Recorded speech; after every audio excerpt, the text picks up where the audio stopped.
And ఇంకొకటి ఏంటంటే social media నుంచి నెగిటివిటీ వస్తుంది. సోషల్ మీడియా ద్వారా యువత పాడైపోతుంది. ఇలా గేమ్స్ ఆడుతూ బెట్టింగ్ కొంచెం బ్యాడ్ కూడా ఉంది సోషల్ మీడియా మీద.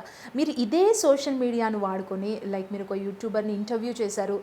ఇందులోనే ఒక పాజిటివిటీ క్రియేట్ చేస్తున్నారు. అంటే సోషల్ మీడియాని మీరు చాలా బాగా వాడుతున్నారు. అంటే నెగిటివ్ మాత్రమే కాదు, పాజిటివ్ వేని కూడా మీరు సోషల్ మీడియాలో చూపించడం అనేది ఇది గ్రేట్ థింగ్. అంటే మిమ్మల్ని ఇది అప్రిషియేట్ చేయాల్సిన విషయం.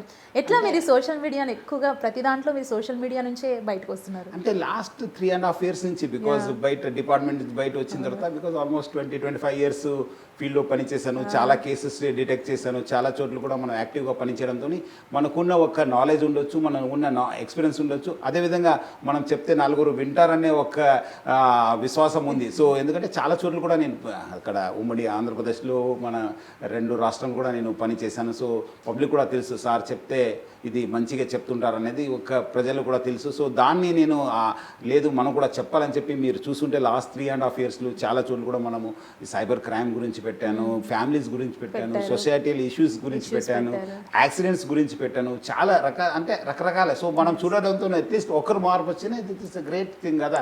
సోషల్ మీడియా అనేది అందరూ అనుకుంటారు. ఇప్పుడు సోషల్ మీడియా ఇన్ఫ్లుయెన్సర్స్ ఎవరున్నారు వాళ్ళు కూడా రకరకాల టాపిక్స్ని తీసుకొని వాళ్ళు మాట్లాడుతుంటారు. ఎందుకు పబ్లిక్ వాళ్ళు చెప్తే వింటారు, మనం కూడా ఫాలో చేస్తున్నారని చెప్పి దాన్ని కూడా వాళ్ళు మంచి నేను ఎట్లా వాడుతున్నాను వాళ్ళు కూడా they should use it for a better purpose అనేది నా ఉద్దేశము. సో నేను కూడా సోషల్ మీడియాని కూడా దానికోసం మన పబ్లిక్ ట్రాన్స్పోర్ట్ ప్రమోట్ చేయడం కావచ్చు, రకరకాల ఇష్యూస్ పైన నేను ఫోకస్ చేయడం జరుగుతుంది. అండ్ ఇప్పుడు నాకు ఒకటి గుర్తొచ్చింది, ఆర్టీసీ బస్సులో ఒక బ్లైండ్ అతను పాట పాడుతున్నది కూడా మీరు సోషల్ మీడియాలో పోస్ట్ చేశారు కదా. అంటే మీరు సోషల్ మీడియాని అన్ని రకాలుగా ఒకరికి హెల్ప్ అవ్వడానికే యూజ్ చేస్తున్నారు.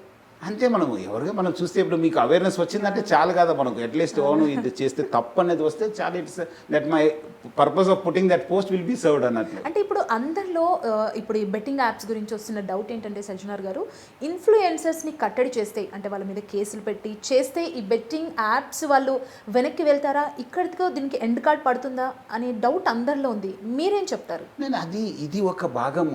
ఐ థింక్ దిస్ మీరు అన్నట్లు అంతమంది చెప్పారు కదా, ఎవరు తయారు చేసే వాళ్ళు ఉండొచ్చు, ప్రమోట్ చేసే వాళ్ళు ఉండొచ్చు, ఆ డబ్బులు ఎక్కడ వెళ్తుంది, ఆ ఒక నెక్సస్ను బ్రేక్ చేస్తేనే మనం అవుతుంది. ఇప్పుడు ఆయన మీ సోషల్ మీడియా వాడుతున్న తర్వాత మీరు ఆయన ఇండివిజువల్ కూడా ప్రమోట్ చేసుకోవచ్చు. లేదంటే ఏదో ఒక ఛానల్ ద్వారా ఈ క్యాన్ రీచ్. ఇప్పుడు అంతే అందరి నంబర్స్ కూడా కామన్ అయిపోయింది. You can send a link to you and you can ask you to do it. There may not be a need of social media influencers or anybody.